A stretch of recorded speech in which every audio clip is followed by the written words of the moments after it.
ओम सच्चिदानंद भगवान की जय। सद्गुरुदेव भगवान की जय। ओम संगच्छध्वं संवदध्वं संवो मनासि जानतां देवा भागं यथा पूर्वे संजानाना उपासते। ओम शांति शांति शांति। सच्चिदानंद भगवान की जय। सद्गुरुदेव भगवान की जय। आज के प्रश्न है कि बोल रहे हैं कि क्या ज्ञानी पुरुष के स्थूल शरीर, सूक्ष्म शरीर और कारण शरीर होते हैं या नहीं होते? क्या होते हैं या नहीं होते? एक प्रश्न है कि ये हमारा जागृत स्वप्न, जागृत और स्वप्न ये हमारे कब खत्म होंगे और हम ब्रह्म ज्ञान को कब प्राप्त होंगे, परमात्मा को कब पा सकेंगे, ये कैसे पा सकेंगे, क्यों नहीं होता हमें अभी ज्ञान? तो बोलिए सच्चिदानंद भगवान की जय। सद्गुरुदेव भगवान की जय।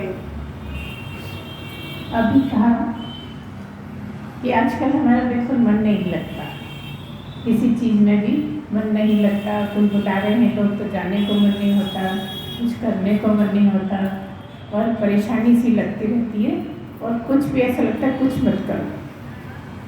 तो क्या किया जाए? तो क्या किया जाए? हमने आपको सदा ही बोला है कि जब भी परेशानी लगती है तो एक ही काम है कि भगवान नाम स्मरण करो, उससे मन अच्छा हो जाता है। इसका मतलब क्या है कि आपका मन कहीं दुखी है, जो आपका प्रश्न है वो ये बता रहा है कहीं गहरे में दुख महसूस करते हो लेकिन समझ में नहीं आता, और वो जो दुख है आपको वो कुछ भी करने का मन नहीं होने देता। तो जब भी आपको दुख हो तो बस एक ही काम है कि भगवान नाम का स्मरण करिए, नाम जप करिए। क्यों? क्योंकि एक ही चीज़ है पृथ्वी पे ऐसी जो दुख का हरण कर लेती है। अब आपको ये लगता है कि हमें कुछ भी मन नहीं कर रहा तो नाम जप में कैसे मन लगेगा, है ना? ऐसे ही तो लगता है लोगों कि जब हमारे किसी काम के लिए मन नहीं हो रहा, मेरे पसंद के काम के भी मन नहीं हो रहा, तो भगवान नाम कैसे लें? आप लेके देखिए, शुरू में मुश्किल पड़ेगी, शुरू में सचमुच में मुश्किल पड़ेगी, क्योंकि कभी किया नहीं है, लिया नहीं है। आदत है कि बस मंदिर चले गए, भगवान के दर्शन कर आए, उसी में तृप्ति हो गई और अपने काम से लग गए। लेकिन इससे भी ज़्यादा, मंदिर जाने से भी ज़्यादा नाम जप का बहुत महत्व है। क्यों महत्व है? क्योंकि ये कलयुग चल रहा है और कलयुग के लिए शास्त्रों में लिखा है कि कलयुग केवल नाम आधारा। कलयुग में नाम का बहुत महत्व है और केवल केवल जो लगाए ना, केवल नाम जप से ही भगवान को पाया जा सकता है। अब इससे आसान और क्या होगा? अब मन नहीं लगता का मतलब क्या है कि अभी आपको स्वभाव में नहीं है, अभी ऐसा लगता है ये भी कुछ काम है क्या। लेकिन जब धीरे धीरे धीरे धीरे स्वभाव में आएगा तो आपको अच्छा लगने लगेगा, दुख दूर हो जाएगा और आपका मन थोड़ा प्रसन्न हो जाएगा। जब भगवान भरने लगते हैं तो मन सुखी होने लगता है। क्यों? क्योंकि वह आनंद स्वरूप है, परमात्मा आनंद स्वरूप है।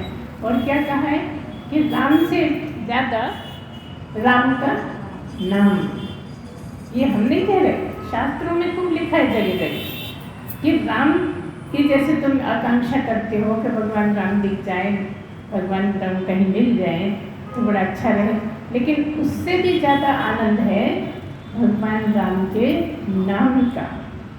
और आपने तो प्रसंग सुना ही, पढ़ा ही है रामायण में कि राम बैठे हैं, पुल बन रहा है, राम बैठे हैं, लेकिन राम से इतना असर नहीं है जितना नाम लिखने से असर, कि पत्थर भी तैरने लगे। ये सिद्ध करता है कि राम से भी ज़्यादा राम का नाम असरदार है ना। ऐसे बहुत से प्रसंग आते हैं कि इस तरह से कि राम का नाम लिखा।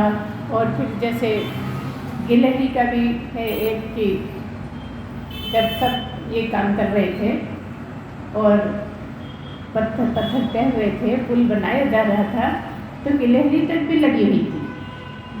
क्या था, क्या कर रही थी? नदी में जाती है, होती है, नदी में डुबकी लगाती है, बाल गीले हो जाते हैं और फिर धूल में लोट लगाती है, सारी जितनी धूल उसमें चिपक जाती है, जाके पुल के ऊपर चढ़ा देती है और उसको लगता है मैं भी मदद कर रही हूँ। क्या चीज, क्या मतलब, क्यों सुना रहे? राम का नाम और राम का काम, है ना।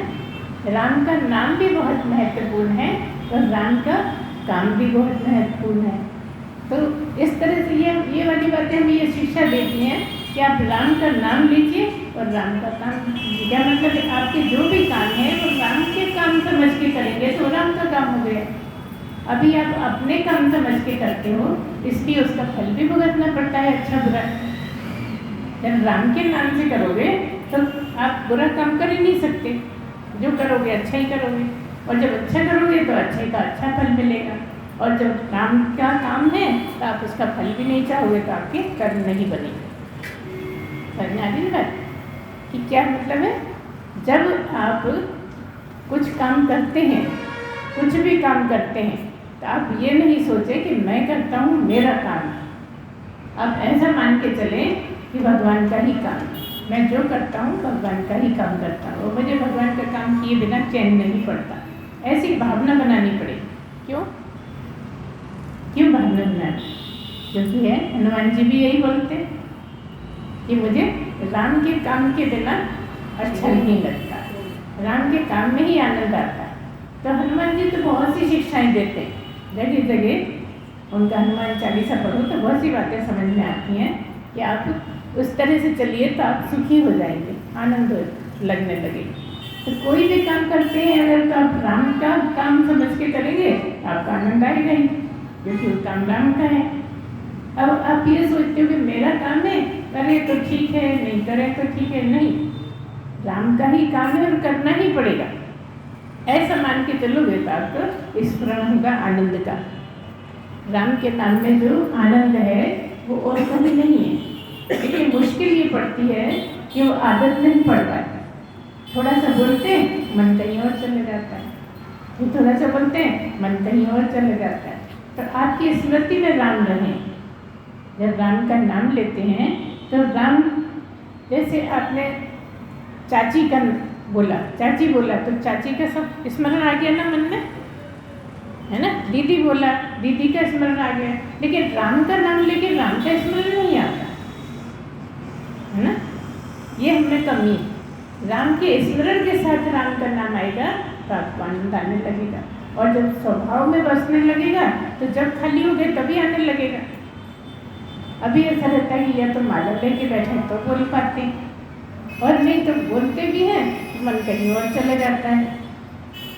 ये मुश्किल है। और ऐसा लगता है क्या रखा है नाम में, बेकार नाम लेते रहो, कुछ होता तो है नहीं, कुछ मतलब निकलता नहीं है, कुछ मज़ा आता नहीं। क्यों नहीं आता है? क्योंकि उस टाइम आप इधर उधर का सोचते हो। नाम तो लेते हो लेकिन मन बुद्धि आपकी कहीं और लगी रहती है, कुछ और सोचने में लगी रहती है। यार इसमें भी क्या मज़ा है, इसमें कोई मज़ा है क्या, ऐसा सोचते हैं, रूखा सूखा लगता है। लेकिन स्वभाव में सही सच्ची बात है ना, दिल की बात कह रहे हैं, ऐसा ही लगता है। लेकिन धीरे धीरे जब नाम लेते हैं तो अच्छा लगने लगता है। धीरे धीरे किसी भी चीज़ की प्रैक्टिस करने के लिए तो बार बार करना पड़ता है ना, तभी तो प्रैक्टिस होती है। किसी जगत की भी बातों की प्रैक्टिस तो करनी पड़ती है। जब तक प्रैक्टिस चल रही है, जब तक आनंद नहीं आता, मुश्किल लगता है। साइकिल भी चलाओ तो अरे हमसे नहीं बनेगा, हमसे नहीं बनेगा, छोड़ने जैसी स्थिति बनती। लेकिन जब चलानी आ जाती है तो फिर कोई मुश्किल है क्या? फिर तो लगता है बार बार साइकिल ही लेके भागो। अगर बड़े लोग मना करते हैं तो चोरी से उठा लेते हैं बच्चे को, थोड़ा चक्कर लगा के आते हैं, हमें क्या पता लगेगा, है ना। क्यों? क्योंकि उसी तरफ आपका रुझान बनने लगता है।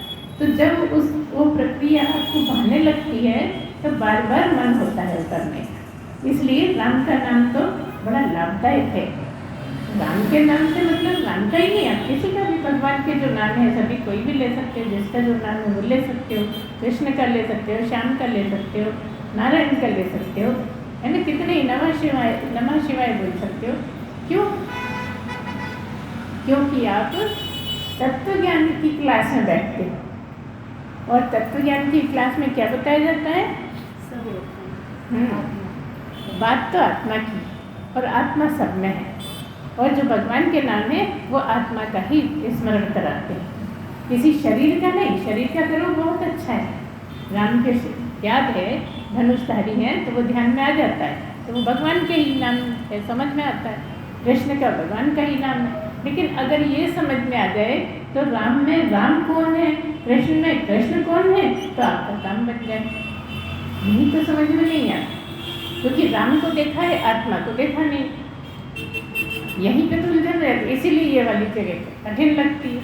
ये राम को देखा है, कृष्ण को देखा है, फोटो में ही देखा है, देखा तो है ना। जैसे हमने चाची मामी को देखा है, ऐसे हमने राम और कृष्ण का भी एकदम छवि आ जाती है।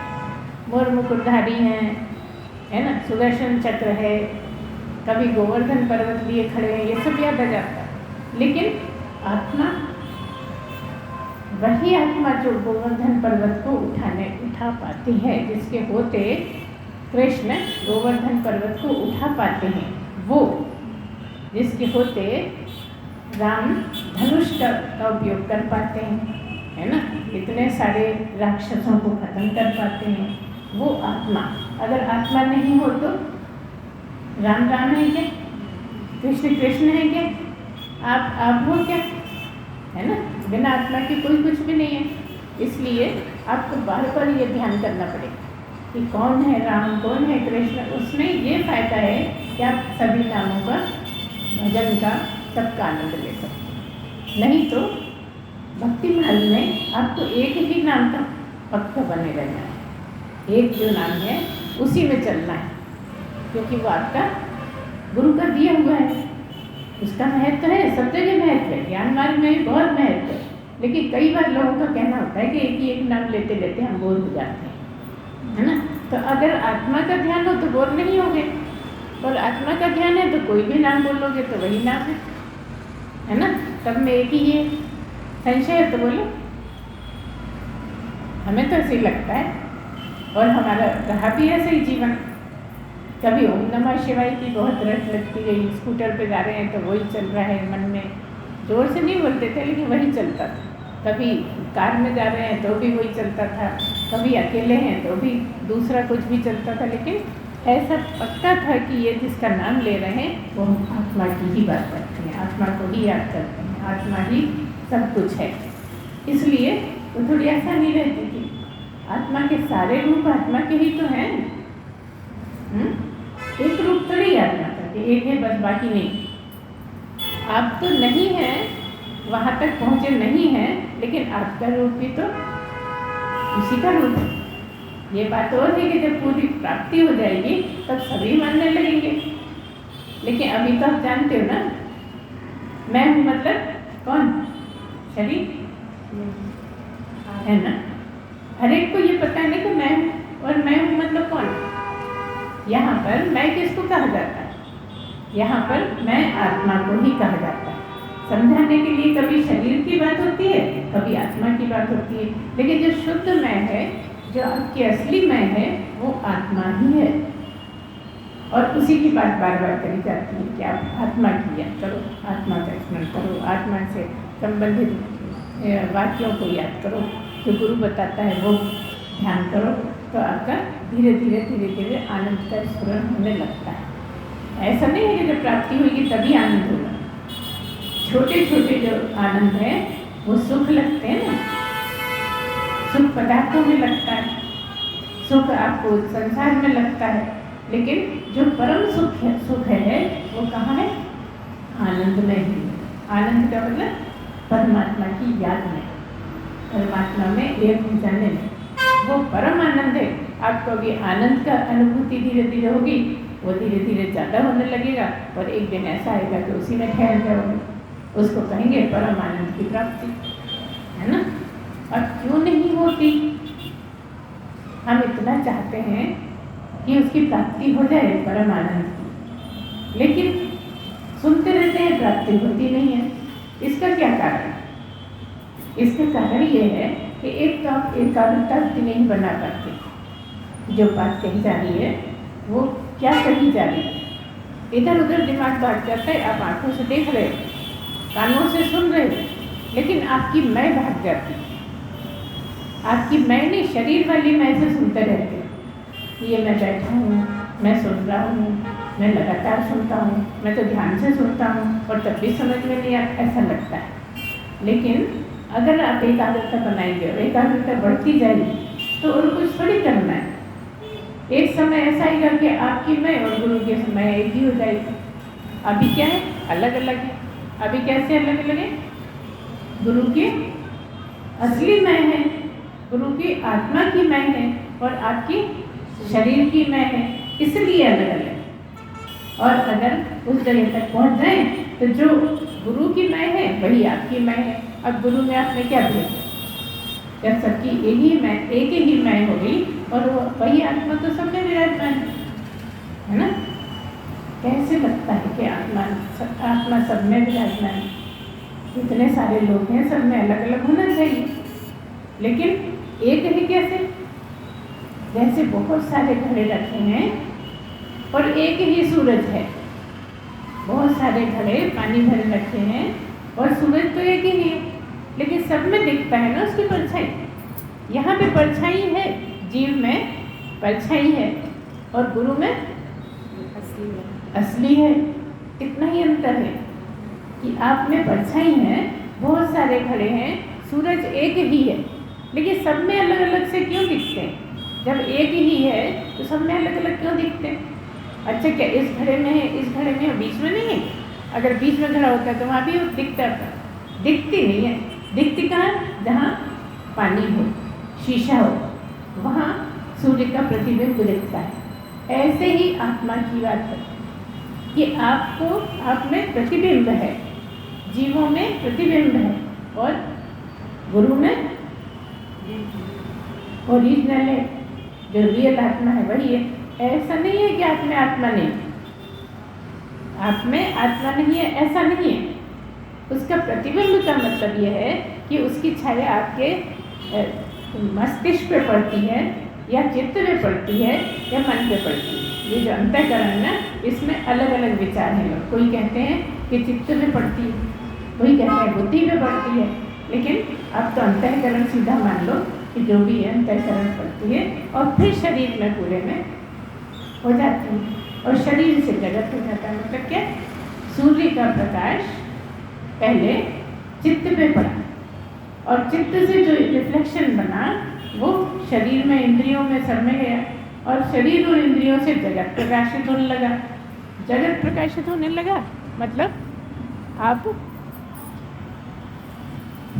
जगत को समझने लगे, जगत को देखने लगे। आपको क्या मतलब है कि जो सूर्य है, जैसे घड़े में सूर्य का प्रतिबिंब दिखा है, ऐसे ही आपके अंदर भी आत्मा का प्रतिबिंब बनता है। शीशा क्या है? आपका चित्त शीशा है।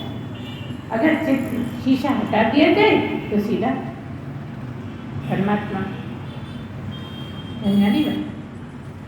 हटा दिया जाए तो मतलब अंतःकरण गिर जाता है, पूर्ण पुरुष का अंतःकरण गिर जाता है तो डायरेक्ट आत्मा परमात्मा की उपलब्धि है। सब में आत्मा। अब आपको ऐसा समझ में आता है कि आत्मा भी है और प्रतिबिंब भी है। ये क्या है माजरा? ये लगता है आत्मा तो है ही ना, लेकिन समझ ऐसी है जिससे आपको शरीर में लगने लगता है, क्योंकि शरीर करता हुआ दिखता है। जो भी करता है, सोचता है, देखता है, सुनता है, बोलता है, सब करता है, वो कौन कर रहा है? आत्मा तो नहीं करती ना। कौन करता है? शरीर ही करता है ना।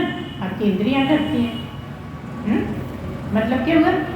शरीर करता है का मतलब प्रकृति ना, माया को हो या प्रकृति को, लेकिन आत्मा तो कुछ करती नहीं। आत्मा के होने से जैसे सूर्य के होने से प्रतिबिंब दिखते हैं, सूर्य कुछ करता नहीं, बस होने पर से ही प्रतिबिंब दिखते हैं, ऐसे ही आपके अंदर आत्मा होने से सारा जगत प्रकाशित हो जाता है।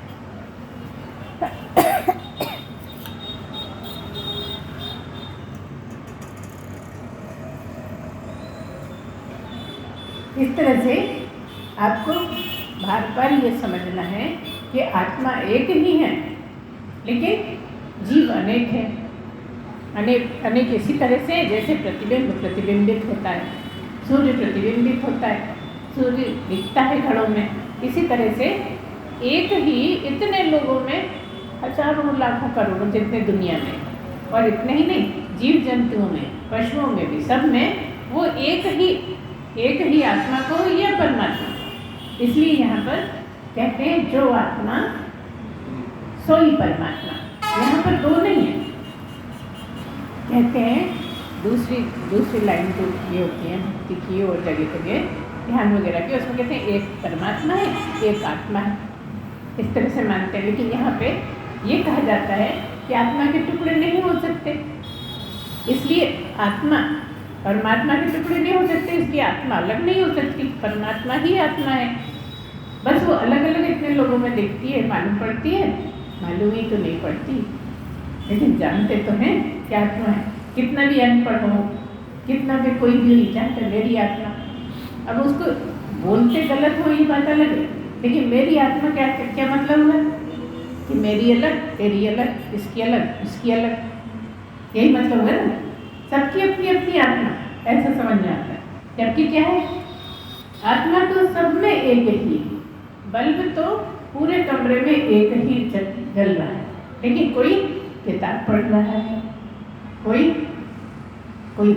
नावल पढ़ रहा है, कोई शास्त्र कुछ पढ़ रहा है, पूजा की कोई पाठ वाठ कर रहा है ना, कोई सिलाई कर रहा है, कोई कुछ और कर रहा है। ऐसे बल्ब एक ही है, बल्ब की रोशनी में इतने लोग काम कर रहे हैं, और सब अलग अलग भी कर सकते हैं, एक ही कर सकते हैं, जो भी हो। जैसे कहीं भजन हो रहे हैं तो सारे ही लोग भजन कर रहे हैं, लेकिन किस एक बल्ब की रोशनी। इसी तरह से सूर्य का एक ही सूर्य है, उसमें अनेकों प्रतिबिंब हो जाते हैं।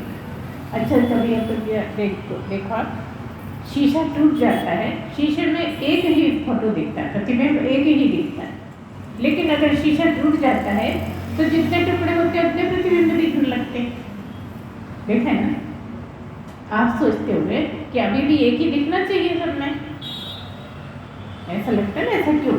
क्योंकि वो हर एक इंडिविजुअल अलग अलग हो गया, सारे अलग अलग हो गए, तो हर एक में इसी तरह से आत्मा है। जैसे बहुत सारे शीशे के टुकड़े पड़े हों तो हर एक में प्रतिबिंब दिखता है, किसी का भी, बल्ब का भी दिख सकता है, आपका भी दिख सकता है। आप अगर वहाँ पर अपना चेहरा देखो, उसमें शीशे में तो सब में दिखता है, सब में अलग अलग एंगल लगता है।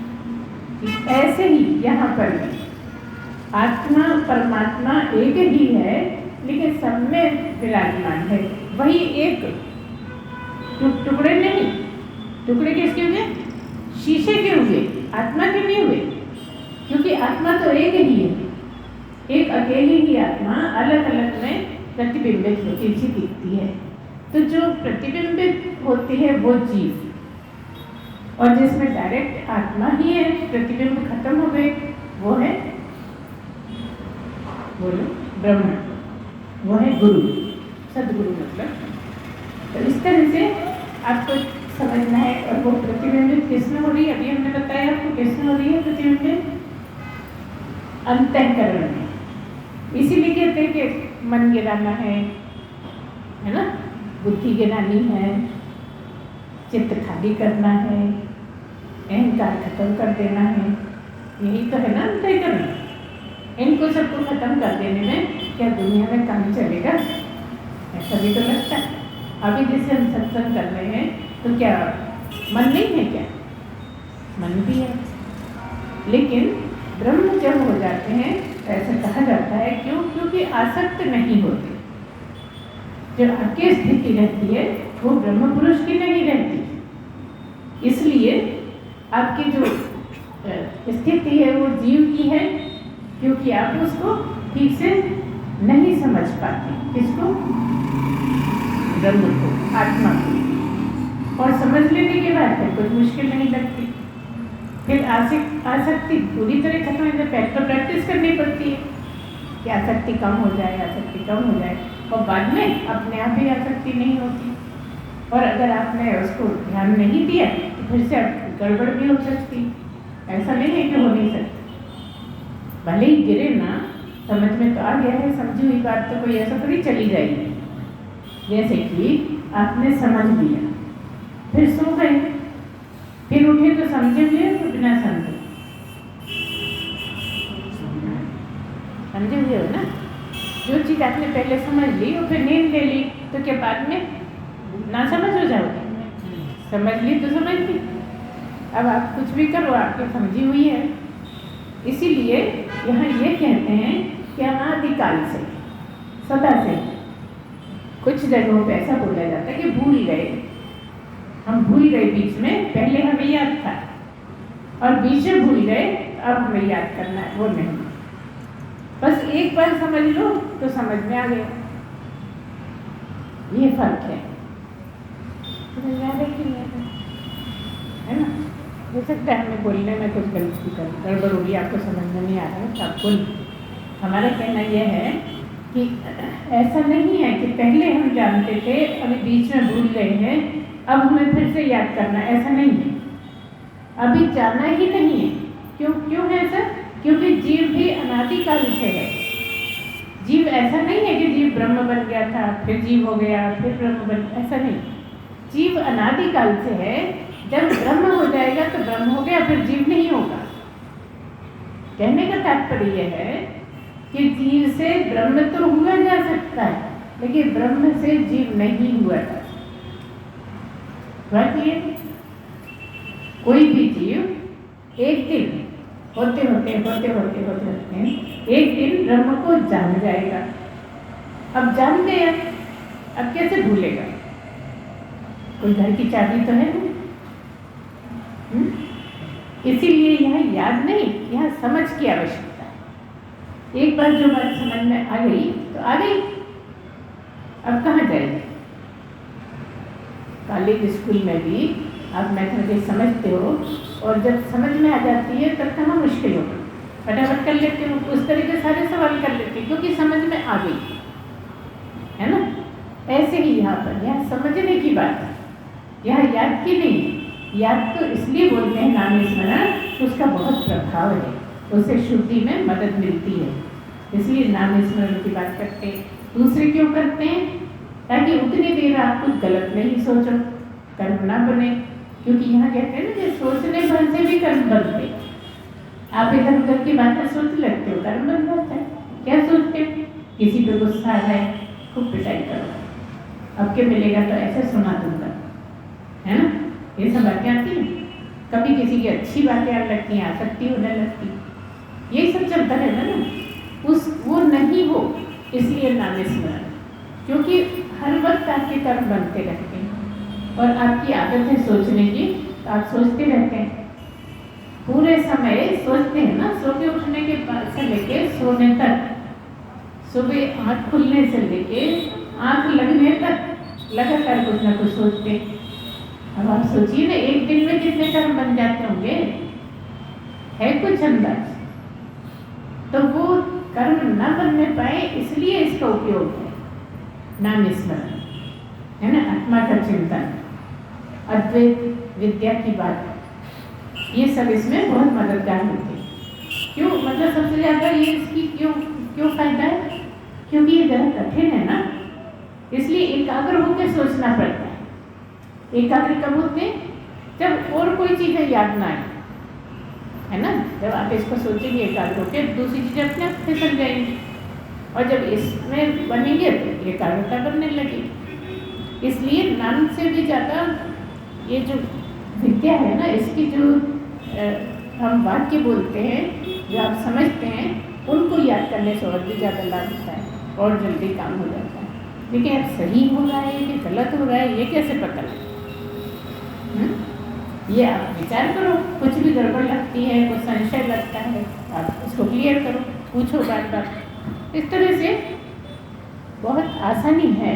अगर एक बार बात समझ में आ जाए तो बहुत आसानी, और बात समझ में नहीं आए तो जब तक नहीं समझ में आए तब तो कठिनाई रहेगी। हर दिन ऐसे ही लगेगा, क्यों नहीं क्यों नहीं क्यों नहीं, आखिर होता क्यों नहीं, है ना। तो ये जो आपके तीनों शरीर हैं, आपका प्रश्न है कि ये ज्ञानी पुरुष के होते हैं कि नहीं? होते तो हैं, आपको दिखते तो हैं, लेकिन ब्रह्म हो जाने के बाद ये खत्म हो जाते हैं। खत्म हो जाने का मतलब क्या? जो पहले स्थिति थी वो नहीं है। मैं शरीर हूँ ये भाव बिल्कुल खत्म हो गया, मतलब शरीर खत्म हो गया। जो हर वक्त पहले ऐसे बना रहता था कि मैं शरीर हूँ, मैं देह हूँ, तो अब क्या होगा? अब ब्रह्म का ख्याल आता है, ब्रह्म ही याद होता है। कुछ भी हो ब्रह्म का हर वक्त ही दिमाग में आ जाती है बात, जबकि मैं देह हूँ ये छूट गया, ये बिल्कुल क्लियर हो गया कि मैं देह नहीं हूँ, इसलिए स्थूल शरीर का भी नहीं रहता। और कहते हैं जब ज्ञान हो जाता है तो सूक्ष्म शरीर भी नहीं रहता। लेकिन हमने देखा है बहुत लोगों को बहुत सपने आते हैं, तो सपने तो मतलब सूक्ष्म शरीर की बात है, सपने आते हैं, लेकिन तब भी सूक्ष्म शरीर नहीं होता। नहीं होता तो मतलब क्या हुआ? नहीं होता तो मतलब क्या हुआ? कि हम ब्रह्म को जान गए और ब्रह्म का शरीर नहीं है, ना स्थूल शरीर है ब्रह्म का, न सूक्ष्म शरीर है, ना कारण शरीर है। मतलब कारण खत्म हो गया का मतलब कारण शरीर भी नहीं है, है ना। जब ब्रह्म का स्थूल शरीर नहीं, सूक्ष्म शरीर नहीं, कारण शरीर नहीं, तो ब्रह्म ज्ञानी का भी बस ब्रह्म ही है। तो क्या मतलब है? कह देते हैं कि छोड़ अब देखो हम जपना। अभी तक ये जपते थे ना, मैं मतलब जाप हो रहा है, मैं का जाप हो रहा है, और शिवो हम बोल जरा प्यारे, है ना। देखो हमसे शिवो हम पर आना है, इसलिए शिवो हम बहुत अच्छा मंत्र है। शिवो हम भी बोल सकते हो आप, कभी सोहम भी बोल सकते हो। सोहम का मतलब भी ये है कि वही मैं हूँ, जिसकी चर्चा होती है वही मैं हूँ। सोहम मतलब परमात्मा ही, परमात्मा का रूप नहीं, लेकिन मैं हूँ, मैं बिना रूप का हूँ, मैं बिना इंद्रियों का हूँ। मैं देखता नहीं, मैं सुनता नहीं, मैं खाता नहीं, पीता नहीं, चलता नहीं, कुछ नहीं करता। वो कौन? वो ब्रह्म। यहाँ सब हो रहा है, खाना पीना चलना जाना आना सब हो रहा है, लेकिन वो मैं नहीं हूँ। आपकी ये बात हो सकती है कि खाते तो हो, जाते आते तो हो, सुनते हो, सब तो कर रहे हो, लेकिन वो मैं नहीं हूँ। होता पहले भी था, होता अभी भी है, लेकिन वो मैं नहीं हूँ। पहले ऐसा था कि मैं खा रहा हूँ, मैं सो रहा हूँ, मैंने सोया, मैं सोया था, होता है ना अभी अभी जितना भी, लेकिन अब क्योंकि क्लियर हो गया कि मैं सोने वाला नहीं, मैं जगने वाला नहीं, मैं कहीं जाने आने वाला नहीं, मैं देखने वाला नहीं, है ना। ये जब क्लियर हो गया तो मतलब जो क्लियर हो गया वही हो गया। ब्रह्म क्लियर तो होगा तब ये समझ में आ जाएगा कि मैं कुछ नहीं करता, तब ये समझ में आ जाएगा कि मैं देह नहीं हूँ, मैं ये शरीर नहीं हूँ, तो ब्रह्म ही हूँ। यहाँ पे दो ही है ना, एक तो शरीर है और एक ब्रह्म है। एक शरीर है, एक आत्मा है, दो ही है ना। आत्मा कहो, ब्रह्म कहो, सच्चिदानंद कहो, जो भी कहते हैं, लेकिन समझ में आ रही है बात किसकी हो रही। तो पहले या तो मैं शरीर हूँ, पर शरीर हूँ का जाप होता था, देह हूँ हम, देह हूँ होता था कि मैं देह हूँ। और जैसे ही ज्ञान प्राप्त हुआ तो शिव हूँ, सो हूँ, वही मैं हूँ जिसकी चर्चा करता हूँ। ऐसा हो जाने पर ना खाते हो, न पीते हो, न जाते हो, न आते हो, करते सब रहते हो। कौन करता रहता है? प्रकृति से होता रहता है, पहले भी प्रकृति से ही होता है। ऐसा नहीं है कि आप करते थे, क्योंकि आप क्या हो? आप ब्रह्म हो। पहले भी आप ब्रह्म ही थे, लेकिन ये मान के चलते थे, इसलिए आप शरीर का जाप होता था। अब आपको समझ में आ गया कि मैं शरीर नहीं हूँ, मैं ब्रह्म ही हूँ, तो ब्रह्म कुछ करता नहीं, इसलिए आप ब्रह्म हो। अब आपको मैं तो करता हूँ, तो फिर समझे क्या, है ना। क्या ज्ञान है? अगर आप कहोगे कि मैं तो करता हूँ, ये कोई ज्ञान प्राप्त वाला बोलते मैं तो करता हूँ, तो वो अभी समझा नहीं। जब समझ जाएगा तो उसको ये समझ में आ जाएगा कि हाँ ये सब हो रहा है, ये सब कर रहे, ये कर रहा है, लेकिन मैं नहीं करता, है ना। तो ना स्थूल शरीर है ज्ञानी पुरुष का, न स्थूल शरीर है न सूक्ष्म शरीर है, क्योंकि कारण खत्म हो गया, इसलिए कारण शरीर भी नहीं। तो फिर क्या होता है? फिर उसका दूसरा जन्म नहीं होता, वो आखिरी जन्म हो जाता है। जिस जन्म में ज्ञान प्राप्त होता है वो फिर आखिरी जन्म होता है, उसके बाद फिर जन्म होता ही नहीं। तो क्या होता है शरीर का? अभी तो मरता था, फिर दूसरी जगह पैदा हो जाता है। पहले भी पंच तत्व में लय हो जाता था और अभी भी पंच तत्व में लय हो जाएगा, लेकिन वो आप नहीं हो ये समझ के आप शरीर बदलोगे नहीं, है ना। कब तक शरीर बदलते थे? जब तक ये मानते थे कि ये मैं, तो ये मैं हूँ, तो फिर दूसरा ये मिल जाएगा आपको, मिलता रहा। जब ये समझ आए कि ये मैं हूँ ही नहीं, तो क्यों मिलेगा? जो हो वो तो सदा है, सदा से है भी, कब से है ये भी नहीं कह सकते, कब तक रहेगा ये भी, सदा से है सदा रहेगा। जो सदा रहे उसको कब से कहें? अनादिकाल से भी नहीं कहते, तो है बस आदि अनादि सब उसके लिए किसी काम के नहीं, है ना। इसलिए उसको क्या बोलते? अजर, अमर, अनादि, अनंत, है ना। कि ना तो उसके सिरे का पता है, ना उसकी खत्म होने की कोई डेट है। वो है आप, वो है आत्मा, वो है ब्रह्म। आपकी कोई ना कोई डेट है, भले पता नहीं है, ये सब जानते, कोई ना कोई डेट है हमारे जाने की, कोशिश करते रहते हैं पूछने की, लेकिन कोई बताता ही नहीं, है ना। जन्म पत्री देखने वाले भी सब बता देते, ये टाइम नहीं बताते कोई, कहते नहीं इसके बारे में हम नहीं बोले। क्या मतलब? आप मरते नहीं, टाइम बताएगा कैसे कोई? आपका पैदा होना नहीं है, आपका मरना नहीं है, तो टाइम कैसे बताएगा? ये बात जो होती है वो शरीर की होती है, पैदा होना शरीर का होता है, तो कर्म सब शरीर के होते हैं, अच्छा बुरा सुख दुख सब शरीर के लिए है, मन के लिए है ना। इसलिए उसकी जन्मपत्री बन जाती है। आपकी जन्मपत्री कैसे बनेगी? आत्मा की जन्मपत्री बन सकती क्या? जो सदा से है, जिसके दुख सुख है ही नहीं, उसकी जन्मपत्री कैसे बनेगी? जन्मपत्री तो उसकी बनेगी जो पैदा हुआ है, जो मर जाएगा, जो दुख झेलता है, जिसे सुख अच्छा लगता है, वो कौन? वो जीव, है ना। जीव की स्थिति ऐसी है, और ब्रह्म की न सुख में परेशानी न दुख में परेशानी।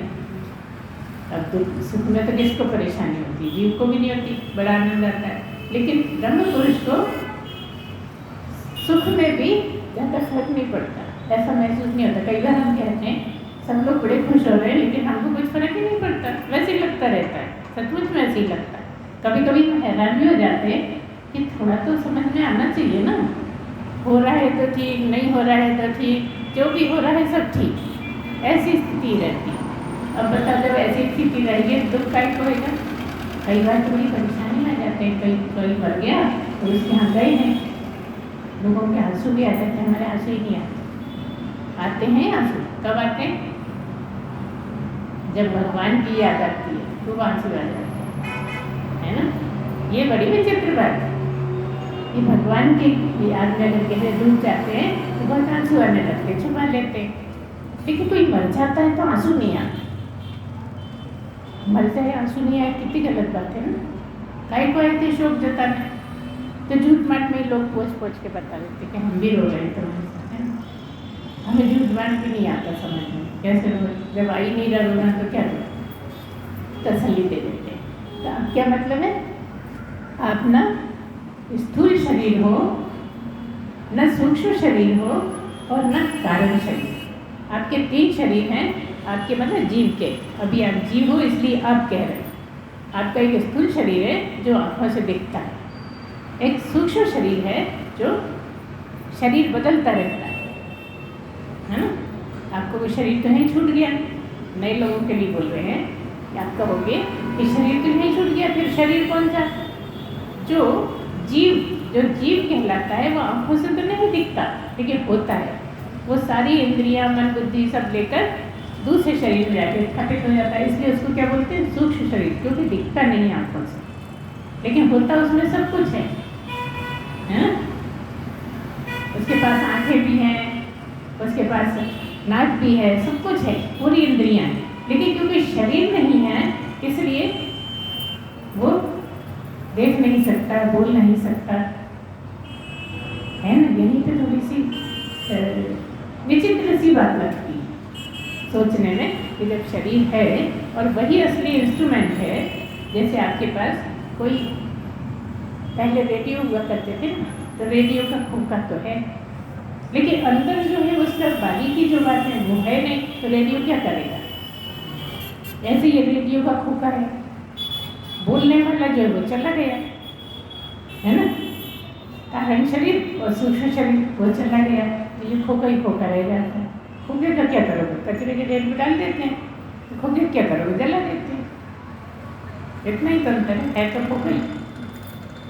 ओढ़ लिया, पहन लिया, अंदर उसमें क्या क्या है पता नहीं है। वो जो जानता है वही जानता है कि अंदर क्या क्या है। ऐसे मनुष्य शरीर है। इस तरह से क्या मतलब है, क्या पता निकला कि ब्रह्म पुरुष के न स्थूल शरीर होता है, न सूक्ष्म शरीर होता है, न कारण शरीर होता है। तो फिर बोल किससे रहा है? वो इस शरीर का उपयोग करता है। जब प्रवचन करने होती है, आपसे बात करनी होती है, मिलना जुलना होता है, तो वो नहीं बोलता, वो नहीं सोचता, लेकिन इन सब चीज़ों का उपयोग कर लेता है। जैसे कोई भूत है, उसके पास शरीर नहीं है, लेकिन वो दूसरे के शरीर का उपयोग कर लेता है ना। हो तो जाती है डरावनी सी बात, लेकिन समझने के लिए तो बड़ी काम की है, क्योंकि उसके पास शरीर नहीं है और भोगना चाहता है। तो किसी का शरीर मिले तो उससे खाएगा, मजे लेगा, मिठाइयाँ लेगा, उसको नचाएगा, तो बिल्कुल अद्भुत हरकतें करने लगता है आदमी। जो करता था वो नहीं करके कुछ और करने लगता है। हम हर बार जब ये बात करते हैं तो ये भी बता देते हैं कि अगर आपके शुद्ध विचार होंगे तो कभी भूत आपको परेशान नहीं। भूत जब भी आएगा गंदे विचार वालों के पास, उनके सिर पे आता है। गंदी बातें करते हैं, गाली गुफ्तार करते हैं, लड़ाई झगड़े के पता तामसी बहुत ज़्यादा जो है, जब आएगा तो उन्हीं पे आइए। गंदगी पसंद है। जो शुद्ध मन के हैं, जो अच्छे विचार रखते हैं, जो भगवान भजन करते हैं, उन पे आ ही नहीं सकता। वो तो दूसरे को भी ठीक कर सकते। ऐसा नहीं है कि वही ठीक कर सकते।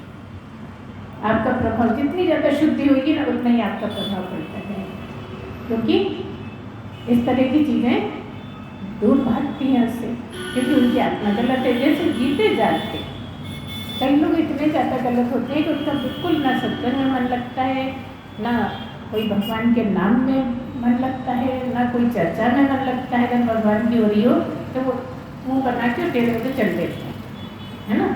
मतलब कि अभी बिल्कुल भी शुद्धि नहीं। मनुष्य तो बन गए हैं, लेकिन अभी इच्छा बिल्कुल नहीं भगवान की। ऐसा मजाक जैसी बात करती है लोग। तो इस तरह से आपकी बात पूरी होती है।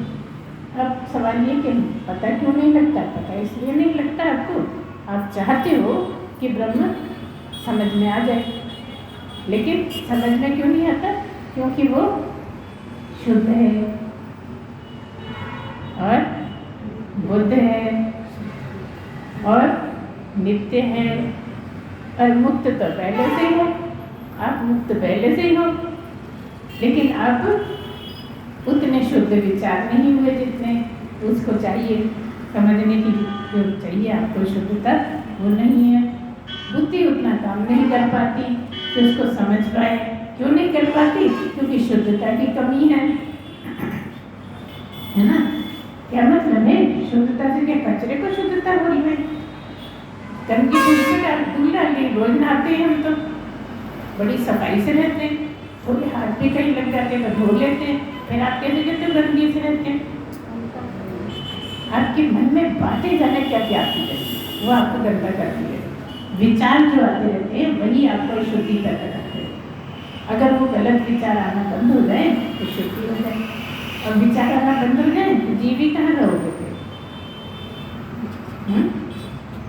खूब ज़्यादा सोचना और खूब ज़्यादा बोलना, ऐसा समझ में नहीं आता कि कौन सी बात छोड़े और कौन सी बोले। हम कभी कभी बताते हैं कि जब हम स्कूल में पढ़ा करते थे ना, तो एक ऐसा भी विषय होता था कि बहुत सारा पढ़ने को दे दिया, 2-3 पेज दे दिया और कह दिया इसको 10 लाइन में लिखो, समरी बोलते थे। तो जिसने समरी करनी सीख ली है वो बहुत बड़ी बात को बहुत छोटे में बोल सकता है, ज़्यादा की जरूरत नहीं। जो इम्पोर्टेंट बात है बस वो लग तो आपको पूरे नंबर। लेकिन जब आप जबरदस्ती बहुत ज़्यादा बोलते हैं तो आप में अशुद्धि आती है, जो बात आप भूलना चाहते हो वो रट जाती है, और रट जाती है तो बार बार दिमाग में आती है, और बार बार आती है तो जितने लोग मिलते हैं उनसे सबसे पूरी सुनाते हैं, और वो गड़बड़ हो जाती है, वो आपके दिमाग में जम जाती है, फिर सपने में भी आ सकती है ना। इसलिए आपको लगातार अपने आप को शुद्धता ही रखना है, शुद्ध रखना है, कम से कम सोचना, जो बातें हैं जल्दी से छोड़ देना। इसीलिए ब्रह्म पुरुष बहुत भूलते हैं। जब हमको ज्ञान प्राप्त हुआ था तो गुरुदेव ने समझा दिया था कि बहुत भूलोगी, परेशान न करें, और सच में बहुत भूलते थे हम। जो कभी एक पेंसिल भी नहीं हमसे गुमी है जिंदगी भर, कहीं पर्स गुम गया, कहीं शाल छोड़ दिया, कहीं शलवार सूट कुर्ता छोड़े आए, बहुत होने लगा था, याद ही नहीं रहता था, भूल ही जाते थे। अब इससे डर जाते हो आप, अरे ऐसा होगा तो कैसे चलेगा? ऐसा नहीं, ऐसा सब हो जाता है। इसलिए हम क्या कहते हैं कि बहुत जल्दी नहीं, थोड़ा आराम से आप समझते रहिए, क्योंकि आपके सुनते रहिए, क्योंकि आपके कर्म करते नहीं लगातार, है ना। जवानी में भी सुनो, बचपन में भी सुनो, अधेड़ में भी सुनो, तो बुढ़ापे में आपका काम बुढ़ापा आने से पहले ही हो जाएगा। और जब बुढ़ापा आने से पहले हो जाएगा, इसीलिए तो ये 4 आश्रम है। 4 आश्रम का जो है वो विस्तार है ही यही कि अगर सारी जिंदगी जुड़े रहोगे तो निश्चित आप हो ही जाओगे। ऐसा माना जाता है कि 75 साल के बाद भले ही आपको ज्ञान नहीं हो, आप ज्ञानी हो जाते हो, क्योंकि आप उसी में लगे रहे सारी जिंदगी, है ना। और 75 साल के बाद तो बहुत से लोग बहुत भूलने लगते हैं, ज़्यादातर भूलते हैं, कोई कम भूलता है, कोई ज़्यादा भूलता है, लेकिन सभी भूलते हैं ज़्यादातर। तो इस तरह से वो संन्यास की ही बात है कि अब बेकार की बातें दिमाग में आती नहीं। अब आपने कुछ किया नहीं भूलने के लिए, मगर भूलने लगे, मतलब अगर आप नहीं होगे तो वो भगवान ही करा देगा संन्यास। तो आप कहोगे क्या सब सन्यासी? नहीं, जो नहीं जुड़े हैं उनको वही बातें घूमती रहती हैं जवानी की। जो जवानी में चलता रहा वो देखते में भी सपने जैसा लगता है पूरे टाइम। इसलिए जरूरी है जवानी में भी, बचपन में भी, अधेड़ में भी और बुढ़ापे में। इससे अगर टच में रहते हो तो बाकी चीज़ें हट जाती हैं और आप इसी में स्थापित हो जाते हो, अधेड़ में और लेट एज में। इसलिए ये बड़ा जरूरी है। तो व्यर्थ कुछ भी नहीं है यहाँ सभी काम का है। समझ में आ जाए तो काम का है, और समझ में नहीं आए तो निरर्थक लगता है ना। इसलिए क्या करना है? निर्माण मोहा चित्त संग दोषा अध्यात्म नित्या विनिवृत्त कामा गैर विमुक्ता सुख दुख संगे, है ना। क्या मतलब? निर्माण मोहा चित्त संग दोषा। निर्माण मोहा मतलब जो आपका मान है, मान जो बहुत मान अच्छा लगता है, अपमान बुरा लगता है, कोई कुछ कह देता है तो आपको बहुत देर तक याद रहता है, बहुत चिढ़ लगने लगती है ना। और चाहते हो कहीं भी जाए तो हमारा मान सम्मान होना चाहिए, और अगर वहाँ नहीं मान सम्मान, थोड़ा भी अच्छे से नहीं बोले तो आपको लगता है काहे को चले गए, हमारा अपमान करते हैं, है ना। तो जिनका ये मान गिर जाए, निर्माण मोहा जिसे संग दोषा, जिसने संग दोष छोड़ दिया, मान और संग दोष किसको कहा है? इसका संग, है ना। ये सदा संग बना रहता, मैं ही हूँ ये संग ही बना हुआ है। और आपका मान के लिए बड़ी भूख है, अरे हम गए थे वहाँ, हमें हारी नहीं पहनाए, बाकी संतों को पहना दिया, हमें नहीं पहनाए, चलती उतर के चले जाते हैं कई लोग, क्या है तो हमारा अपमान कर दिया। अगर अभी भी अपमान हो रहा है तो काहे के संत हो गए? गुरु परीक्षा भी तो ले सकता है कि तुम्हें मान, कितनी मान की चाह है क्या, है कि नहीं? तो बहुत सी बातें होती, मान आप जो हो वो हो, हार पहनाए नहीं पहनाए से क्या फर्क पड़ता है? ऐसी बुद्धि हो जाए, सत्संग सुनते सुनते समझ ऐसी आ जाए कि मान अपमान क्या है, कुछ भी नहीं है ना? और ये क्या है, इसका संग क्या है? मैं तो ब्रह्म ही हूँ, मैं ब्रह्म सब जगह, ये संग हो या नहीं हो मैं तो ब्रह्म ही हूँ। निर्माण मोहाजित संग दोषा अध्यात्म नित्य, हमेशा अध्यात्म में आप नित्य बने रहो, परमात्मा की याद में बने रहो। ऐसा इसके लिए है कि आपकी स्थिति क्या बनानी है, आपको संतोष छोड़ना है और मान अपमान को परवाह नहीं करनी है।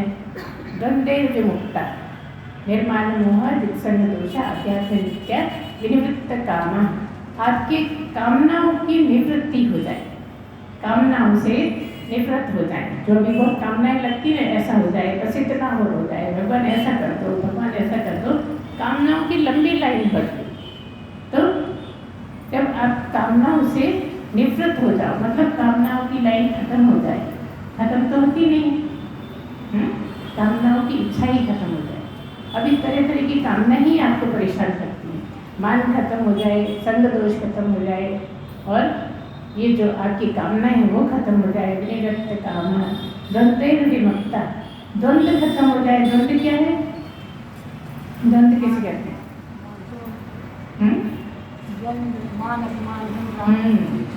बिल्कुल सही। द्वंद्व का मतलब है, आप सोचते हैं द्वंद्व मतलब लड़ाई झगड़ा, नहीं, कहते हैं ना जैसे द्वंद्व बड़े द्वंद्व हो, नहीं, इसको नहीं है मतलब। यहाँ पे मतलब है जो दो अपोजिट होते हैं, जैसे दिन रात है ना, राग द्वेष है ना, सच झूठ, जितने भी हैं जोड़े जो है ना, वो द्वंद्व मुक्ता, द्वंद्व से भी आप मुक्त हो जाओ। जो द्वंद्व आपको परेशान करते रहते हैं, अरे ये तो हमें अच्छा नहीं लगता, ये अच्छा लगता है, हमें तो दिन अच्छा लगता है, रात अच्छी नहीं लगती। कोई कहता है हमें रात बड़ी अच्छी लगती है, दिन अच्छा नहीं लगता, है ना। हर जगह जो दो खड़े हैं उनसे भी आपकी निवृत्ति हो जाए। द्वंद्व विमुक्ता सुख दुख संगे, सुख दुख समान हो जाए आपके लिए, ये शुद्धि करने की बातें हैं। सुख दुख आपके समान हो जाए, सुख दुख संगे, ऐसा मनुष्य क्या होता है, वो ज्ञान को प्राप्त हो जाता है। मूढ़ और अमूढ़, मूढ़ मतलब अज्ञानी और अमूढ़ मतलब ज्ञान जिसको हो गया, सुनते सुनते जो ज्ञानी हो गया, ब्रह्म ही हो गया, ऐसा जो होता है इन सब गुणों से बड़ी हो जाता है, वो ज्ञान को प्राप्त हो जाता है, वो भगवान की जगह बैठ जाता है, वो ब्रह्म ही हो जाता है ना। ऐसे आपको धीरे धीरे समझना है, अपनी शुद्धि करना है, आगे बढ़ते जाना है। इतना मुश्किल नहीं है, लगता है कि वो नहीं है, लेकिन हर चीज़ का एक समय होता है ना। किसी भी चीज़ का जो समय होता है तभी होता है। कई बार आप जैसे बहुत कोशिश करते रहते हो, नहीं होता, और कभी कोशिश नहीं कर रहे होते हो तब हो जाता है। ऐसा ही इसमें कि कई बार आपकी चाबी गुम गई, खूब ढूंढी मिल ही नहीं रही है, और जहाँ 10 बार ढूंढ चुके हैं वहीं मिल गई। अब पता समय आया तो मिल गई, नहीं 10 बार देखी जब इतनी बड़ी चाबी नहीं दिख रही है ना। इसलिए हर चीज़ का योग होता है, परेशानी नहीं, शांति से बस भगवान के काम में लगे रहिए, अपने जगत के काम करते रहिए। एक ना एक दिन आपकी ऐसी स्थिति बनेगी कि समझ में आ जाएगा। समझते ही आप ब्रह्म थे पहले भी, अभी भी ब्रह्म है, लेकिन शरीर को मैं समझते और आप शरीर है नहीं, शरीर आपके कपड़े। जैसे आप अभी साड़ी को मैं समझने लगी तो कहाँ तक उचित है, कोट पैंट को मैं समझने लगी, कोट पैंट मैं है नहीं था, शरीर को मैं समझने लगी। हम कह रहे हैं शरीर भी आपके कपड़े, इस शरीर में जो विराजमान है, इस शरीर में जो रहता है, जो हर जगह रहता है, वही इस शरीर में रहता है, वही आप हैं। अब अलग कैसे? अलग आपका अंतःकरण के कारण है, अंतःकरण ही शरीर के रूप में मैं कहलाता है। अगर अंतःकरण की भी बात करो मतलब जीव, और ब्रह्म में अंतःकरण नहीं है, ब्रह्म में इंद्रियां नहीं है, जिसके पास कुछ भी नहीं है ना, कुछ भी जिसके पास नहीं है वो ब्रह्म है। अब कैसे सोचेंगे बताओ? कितना कठिन है यार सोचना कि कुछ भी नहीं हो। इसलिए कह देते हैं लग्न, सारी चीजें छोड़ते गए और ब्रह्म ही बचा। ये कपड़े हैं, कपड़े भी ये कपड़े नहीं, इसके अंदर जो हमारे जो तरह तरह के रूप धरते रहते हैं वो कपड़े भी छूट जाए तो ब्रह्म ही बचा। इसलिए इसको क्या कहते हैं? नग्न सत्य। सत्य ही एक ऐसा है जो बिल्कुल नग्न है, बाकी सब कुछ न कुछ से ढके हुए हैं। हर चीज ढकी हुई है ना किसी किसी। आपके विचार आपसे ढके कि नहीं ढके? है ना, हर चीज ढकी हुई है, जहाँ भी देखो। इसमें चिंतन करके देखना और समझ में आए। बस आप ही ऐसे हैं जो आप ही आप हैं और कुछ है ही, कुछ भी उसका कवर नहीं। गेहूं का कवर होता है और धान का कवर होता है, अच्छा चावल का कवर होता है। तो धान से चावल बनना है। चावल और धान में क्या अंतर है? जब तक धान है जब तक उग सकता है, आप बोते रहो फिर धान हो जाएगा, फिर उसको बो दो फिर धान हो जाएगा। लेकिन चावल हो जाएगा तो उगेगा नहीं। अब बोते रहो सबका या बेकार मिट्टी में, खाने को भी नहीं मिला और उगा भी नहीं, जबकि धान उग जाता है। इसी तरह से मनुष्य का जब ब्रह्म की प्राप्ति हो जाती है तो वो उगेगा नहीं, मतलब फिर से जन्म नहीं लेगा, शरीर धारण नहीं करेगा। तो ये जो है शरीर, ये तो छिलका है ना, शरीर तो छिलका है। आप तो कुछ और ही हैं, आप जो है नहीं दिखने वाले चावल हो, नहीं दिखने वाले चावल हो और धान जैसा छिलका आपका शरीर है। छिलका छोड़ो तो ब्रह्म ही हो। इस तरह से आप ब्रह्म ही बनाओ और ब्रह्म के अलावा कुछ नहीं। तो बस चलते रहिए, लगे रहिए, धीरे धीरे आपको और होता चला जाएगा और सब हो जाएगा। फिर आपको जब तक कि बुरा नहीं लगेगा ना कि अरे ऐसा नहीं हो रहा, ऐसा नहीं हो रहा, ऐसा क्यों नहीं हो रहा, ऐसा होना चाहिए, ये सब चीज़ें धीरे धीरे छूटेंगे तो शुद्ध ब्रह्म ही बचेगा। अभी तो बहुत विचलित हो जाते हैं ना, छोटी छोटी बात में कितने ज़्यादा विचलित हो जाते हैं। तो ये विचलन है ना, ये खत्म होना है। इस तरह से आप एक दिन अपने गोल को पालेंगे, और जब गोल को पालेंगे तो फिर क्या लगेगा? सब गोविंद है, सब गोविंद। इसलिए बहुत सारे जन्म हैं, बहुत सारे जन्मों में आखिरी वाला जन्म जिसमें आपने जान लिया, समझ लिया, अब जन्म होना नहीं। और क्या लगेगा? सब गोविंद है, गोविंद बिन नहीं हो। इस तरह से आप ही आपको, आपके अलावा कुछ है ही नहीं। जो भी दिखता है वो सब होकर तो दिखता है लेकिन है कुछ नहीं, है ब्रह्म। इस तरह से बोलिए सच्चिदानंद भगवान की जय।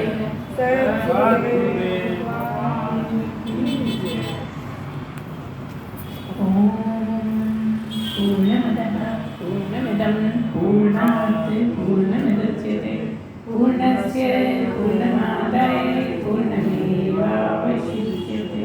ओम शांति शांति शांति।